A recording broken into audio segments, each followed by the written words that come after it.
The past 45 years has brought about many changes in our perceptions of shelter animals, as well as a sharp decline in shelter pets being put to death. By volunteering, adopting, and donating, we all can contribute to the saving of these precious companions. In 1973, there were 65 million pet dogs and cats in the U.S., and 20% of that number were put to death in animal shelters. Today, there are more than 160 million pet dogs and cats in the United States, and less than 2% of that are euthanized in shelters, reported Dr. Hal Herzog, author of Animals and Us, in an article in Psychology Today, posted on May 11, 2018. Let's explore some of the reasons for this dramatic decline. Many groups, including the American Humane Association, the Humane Society, and PETA, brought about the critical pet overpopulation crisis to the nation's forefront in the 1970s. Their campaign to begin a spay and neuter program created a moral crusade that continues to grow. Today, the percentage of dogs in America that are spayed and neutered has increased from 10 to 85%. The greatness of a nation and its moral progress can be judged by the way its animals are treated. Mohandas Gandhi, 1869 to 1948. Did you know that 70% of dogs hit by cars are non-neutered males? Pets that have been spayed and neutered are much less likely to escape from home, as they do not suffer from the high peaks of sexual awareness. The very routine procedure of spaying and neutering eliminates unwanted litters, as well as lessens the odds of injury and even death, because now pets won't have the desire to satisfy these innate urges. Also, by being altered, most pets will not tend to fight and will whine less. Let's look now at how to find a pet to rescue. This morning I typed pet rescue websites into my search engine and got back 18 million results. In fact, I personally found my own rescue on petfinder.com. I was living in Seattle, Washington many years ago, and having lost my beloved dog Murphy, I went online one morning and I signed up with half a dozen online pet rescue websites. From that day on, I began receiving photos and bios of pets to rescue, sometimes several a day. One morning, about 3 months after signing up, I heard that oh so familiar ping on my laptop, and I thought to myself, I don't have time for this. But something stopped my forward motion, and I set down my to-go cup of coffee, and I opened the email. There, on that tiny thumbnail photo, was the dog for me. I sat down and read every word. I looked at the 3 posted photos of him over and over and over again. I clicked on the link to the Humane Society that had it, and I let them know that I was interested. I gathered up my things, left for my meeting, knowing that I had found the next pet love of my life. Clancy was in Ann Arbor, Michigan, in a Humane Society, and I had to have him. The great thing about most of these online pesky websites is that you have the ability to search within a specific geographical location. For instance, 10 to 25 miles from where you live. You also have the option to pick breed, size, age, and gender to narrow your search options. Going to a local shelter to see the pets firsthand is also a great resource. There are many city and county-run shelters. Given their constraints of funds and space available, There you have the opportunity to immediately save the life of a shelter pet. They are required to accept all pets that are brought into them. There are also private animal shelters. These are privately funded, and they have the option to screen for the particular pets that they will accept.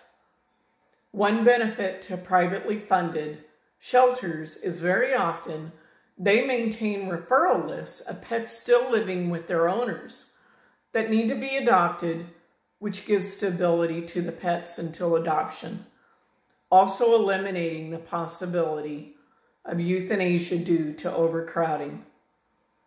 There are also many pet stores that allow rescue groups to have pet adoption booths.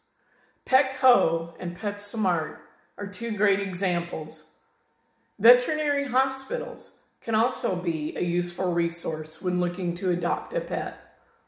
There are instances where owners will let their vets know that they can no longer keep their pets, or oftentimes people will abandon their pets on the front steps of an animal hospital. Specialty rescue groups will focus on particular pets of a particular size or age group. If you are looking for a particular breed, there are many breed rescue groups. Oftentimes, many responsible breeders are involved here as they too are trying to help homeless pets. Let's now look at some of the health benefits that humans will enjoy when they rescue a pet. Mental benefits. Pets make us smile. They're calming companions, which can lead to less stress and anxiety. They invite conversation, making their owners more social. Having a pet gives a strong sense of purpose, encourages a routine, which in turn provides stability, all of which helps fight mental illness and combats depression and loneliness. Physical benefits. The American Heart Association states that dog owners are more likely to get the recommended amounts of exercise than non-dog owners. The benefits to more exercise lead to a healthier immune system, lower blood pressure, and lower cholesterol levels, all of which leads to a lower risk for heart disease. Back now to my own rescue of Clancy. I'm in Seattle. He's in Ann Arbor, Michigan, some 2,300 miles away. Shelters want to meet you in person. They want to see you interact with the pet you have chosen. How could I make this happen? I filled out the application to adopt online, and I called and I told them where I was, and that I just knew that Clancy was the dog for me. They were very forward-thinking and set up video chats to allow for the in-person interview portion of the application process. I also got to see Clancy and talk to him this way. It was so exciting. I told them that I would purchase a plane ticket to Detroit and then rent a car to drive him back to Seattle with me. Their resources allowed them to help me get a great rate on an SUV, big enough to accommodate an Irish Wolfhound. The date was set, and I was off. Now, generally, shelters are on a first-come, first-served basis, and this Humane Society in Ann Arbor was no different. What was different was Clancy. His abuse and neglect had been so severe that he had been a day away from dying when he was rescued. He was 2 years old, was locked in a cold Michigan garage with no food, water, or access to the outside to relieve himself. He had no bedding to lay on and had several infected pressure wounds from lying on the cold concrete floor. His tail had to be amputated upon rescue as it had become infected from lying in his own feces and urine. He had been at the Ann Arbor Humane Society for almost 3 months and was finally healthy enough for adoption. The kind staff there had decided they would keep Clancy until they found just the right owner to adopt him. You see, my Murphy had also been an Irish Wolfhound, as had the two before him, so taking care of this gentle giant was something I had much experience with. As some of you may know, the larger the dog, the shorter the lifespan. With Irish Wolfhounds, the average lifespan is 7 years. Well, I did fly to Detroit and rented an SUV. I drove to Ann Arbor and met Clancy and the wonderful staff that had saved his life. I spent the night and went back the next morning to load him up and bring him home. That was 8 years ago this month, and my Clancy man will be 10 in August.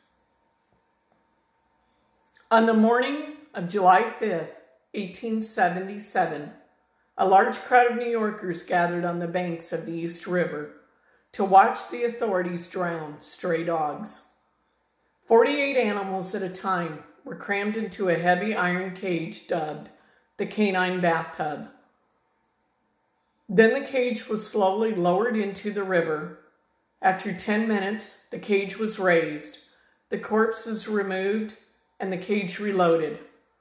According to the New York Times, 762 dogs were killed that day. Take heart in knowing that these days are long since over. The many high-kill shelters and rescues have now been converted to no-kill facilities. Thanks to all of these wonderful organizations that brought awareness to the masses, there has been a significant cultural shift in how Americans think about animals. This trend towards the humanization of pets is resulting in more and more pet adoptions. Think of the benefits to you and them. If you are able to act, adopt, volunteer, donate. 45 years ago, 20% of all dogs and cats in the U.S. were put to death. Today, that number is just slightly more than 1% of the 160 million pets in the United States. I am only one, but still I am one. I cannot do everything, but still I can do something, and I will not refuse to do the something I can do. Helen Keller. Thank you.